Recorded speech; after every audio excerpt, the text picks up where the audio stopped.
So my name is Marcin. I'm founder and CEO of Unit8. We are a service provider in the space of artificial intelligence and analytics. And this session is going to be focusing on best practices for running an AI and advanced analytics program. First, a few words about the company. So we have just one sole mission, which is converting data into value and helping our customers to do so. And the issue is that between data and value, there is a chasm, a gap that consists of many factors, such as skill set, such as technology, such as legacy systems, but also talent, culture, appropriate setup. So Unit8 exists to help our customers bridge this chasm and convert their data into value. And we believe that this is best done by people who have been there and done that. That's why we assembled a digital native crew. So our employees have worked for companies such as Google, Amazon, Microsoft, Palantir, Apple, and many others. So these are cherry-picked, highly talented people who already have a lot of experience in this field and helped companies to convert their data into value. Now, talking a little bit about one of the core aspects of AI and its business impact, we already see that the impact of AI on the economy is profound, and the projections are quite striking. So I think McKinsey is talking about 13 to 15 trillion of GDP growth by 2030, out of which 2.5 would be in Europe. So this is unimaginable sum of money that can help our economy grow. And we think that this aspect of AI and analytics is really a key one for enterprises in the 2020s. We think that 2020 is a decade of analytics. So this is just an intro, and now let's discuss back the key topic.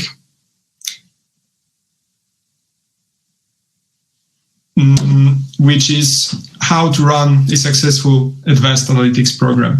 So why are we talking about it, or why I feel credible to talk about it, is a simple reason that I worked in this space now for even surprisingly to me 15 years or close to 15 years.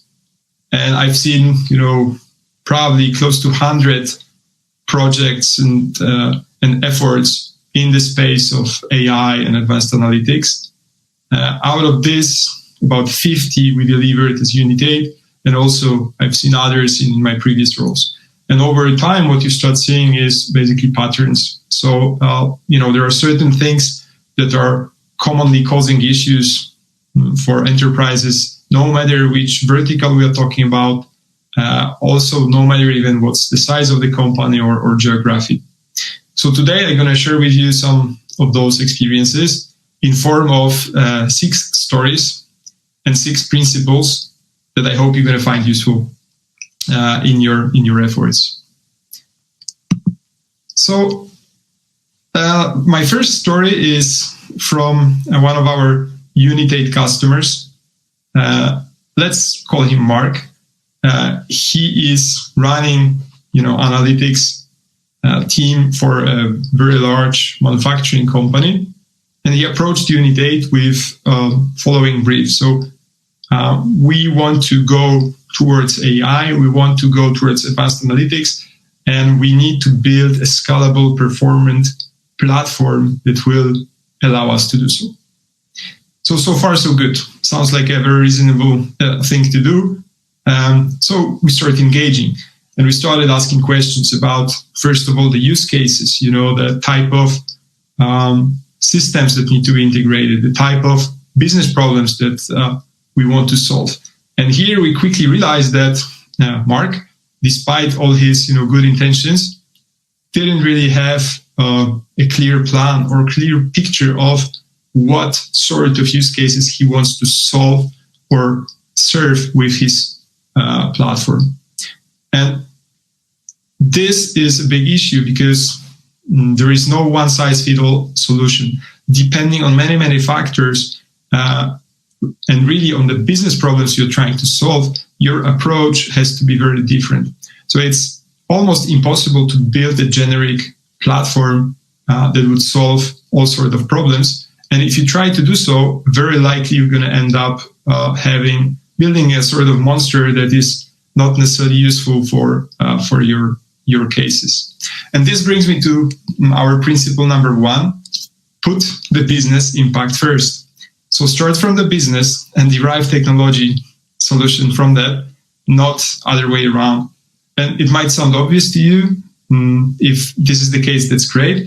But I can tell you that we've seen this sort of problems over and over again talking to our customers. So it was not only Mark, but several others who are trying to start from the tech side and build something because artificial intelligence is a trendy topic, and it never works. It never works. It's a recipe for burning cash. It's a recipe for not making an impact.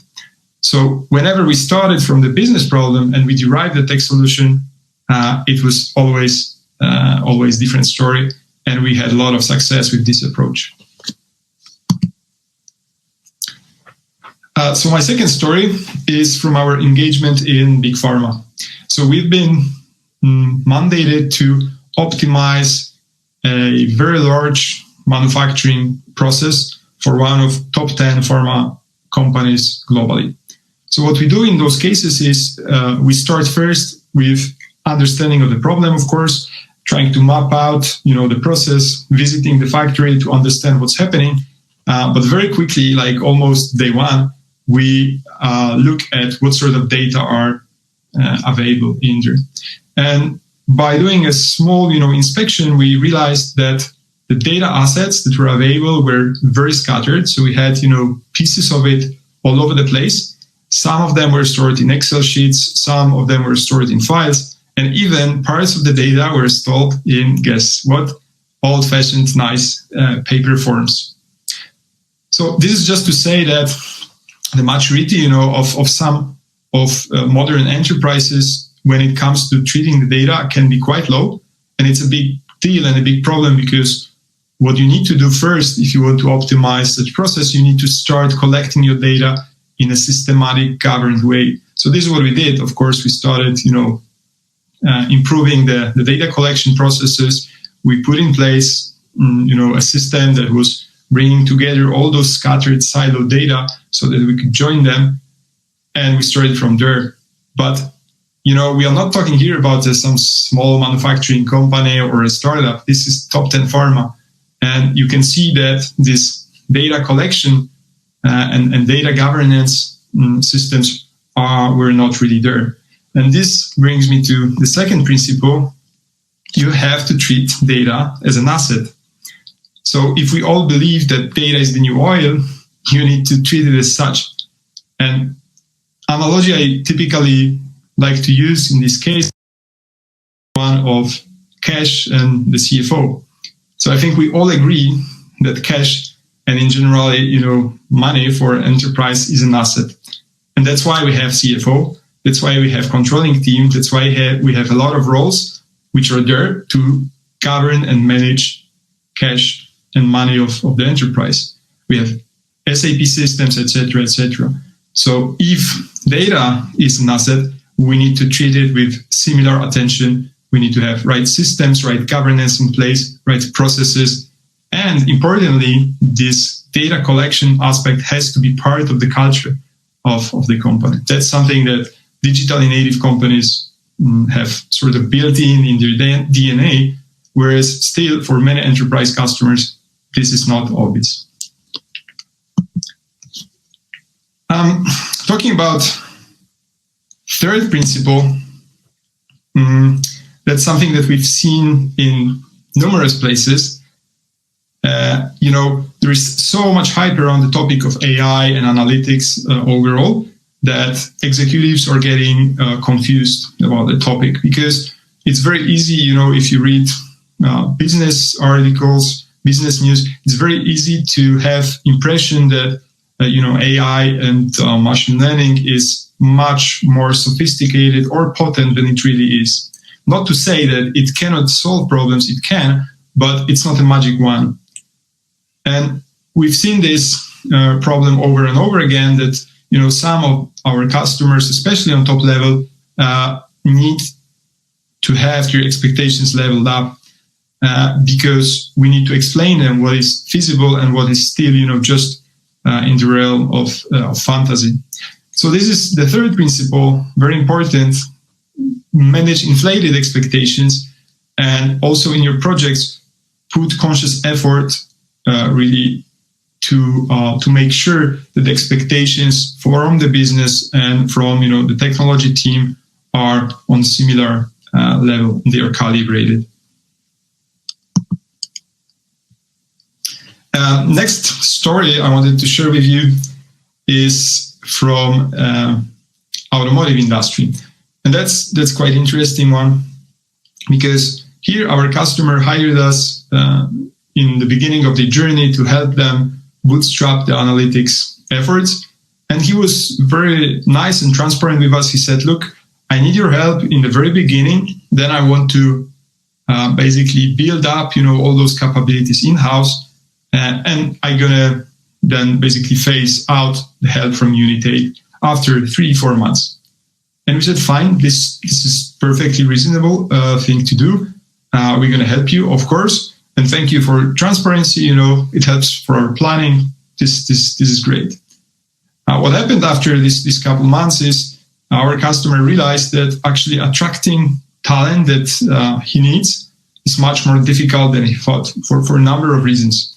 So first of all, he didn't even know what he was looking for. So he started with hiring highly, sophisticated, very, I would say, mathematically focused profiles, very smart people, but not very hands-on, missing some of the, practical experiences with analytics. So it was a missed shot because they couldn't really help him to get where he wanted. The next try was more successful. So, he was looking already for right profiles. But he saw that it's very difficult to attract, the right level of the talented people. And finally, when he hired some of those, he had big retention issue because overall, the big picture-wise, the company it's not a software company, it's not analytics company, and they had really hard time to keep those talented people in because of the culture clash, because of certain processes that they had in place, etc., etc. So essentially, months were passing by, and he realized that his initial plan was completely not realistic. So, principle number 4: get the talent right, and don't underestimate how hard for a non-digital native company it might be to actually attract the right type of talent. And here, shameless advertising, get yourself the right partners to start with, because companies such as Unit8 can really help you to bootstrap and kickstart those efforts without hitting the wall of the talent war.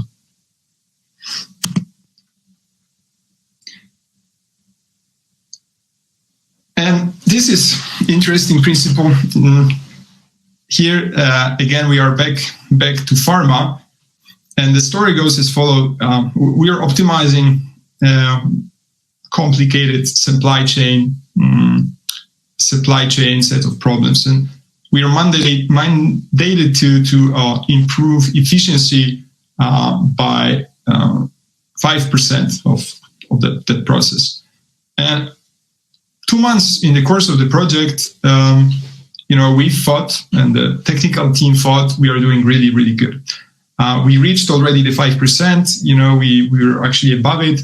We were heading towards 10%. We found some inefficiencies in the whole process, and things were going really, really well. But apparently, and surprisingly to us, when we talked to the business customers, they were not super satisfied, despite the results that we were showing. And we didn't know really what was happening. And only after a couple of weeks, we realized that the tech team and the business team were really living on different planets in terms of expectations, in terms of understanding, in terms of language they were using. And it was a pure communication and translation problem. And that's something we've seen on this project, but also on actually several other engagements. And this brings me to principle number 5, is don't forget about the business translators, because quite often your tech team and the business customer, they are really living in two different worlds. So what we did in this case is we put in place a person who was good enough in business and good enough in tech to be able to make this translation. And it improved immediately the results, and the project was actually very, very successful in the end. And last but not least, if you're doing analytics, you need two things. You need a lot of good storage, and you need flexible compute power, and likely a lot of it delivered in a flexible manner. And those two simple requirements are apparently not easy to be fulfilled by traditional IT departments of large enterprise, which are usually used to provisioning, VMs or just few machines in more static way. So what you need in the end is a cloud environment. And if you have it, this gives you a big boost, because this means the team, instead of solving low-level problems such as, provisioning machines or opening firewalls, can really focus on the data science part and solving the business problem at hand. So our advice here is to use strong infrastructure foundations, and those are typically provided by the public cloud.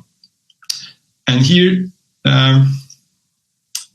old continent is lagging behind US when it comes to adoption of the public cloud. However, this is now slowly but surely changing, and we see some traction even in those highly regulated environments such as banking, such as insurance, such as pharma. And this is a good sign, because we can see that even these most reluctant players are now going cloud, and I think the rest will follow. So still smaller canton on local players are not yet there, but I think when they will look up to the market leaders, the direction is fairly obvious. So to slowly wrap it all up, if you want to run a successful AI advanced analytics program, these are some good practices. Of course, you should start with vision and strategy. I didn't talk about it because I think this is obvious, but of course you need to know where you're going. You need to have a big picture direction in which you're heading. And then there are 3 pillars: the business, the organization and culture, and the technology. In the business, start with the business. So impact and the business comes first. You derive tech from it, not the other way around. You need to manage expectations of your customers, because there is a lot of confusion and noise in the topic. We advise you to have business translators to ensure even better communication between the business customers and the tech team. Then when we go to organization and culture, treat data as an asset. And this has to do with technology aspects, but also really culture and mindset. So you think first, whenever you're starting a new project, how you're going to collect the relevant data, or what data are relevant and how they should be managed and governed. Obviously, talent, essential. Don't underestimate how hard it might actually be for you to attract and retain the right level of talent for what you're trying to do. And last but not least, use public cloud. These infrastructure foundations will speed you up. And if you take those to account, you are, in my opinion, increasing a lot your chances of positive business outcomes.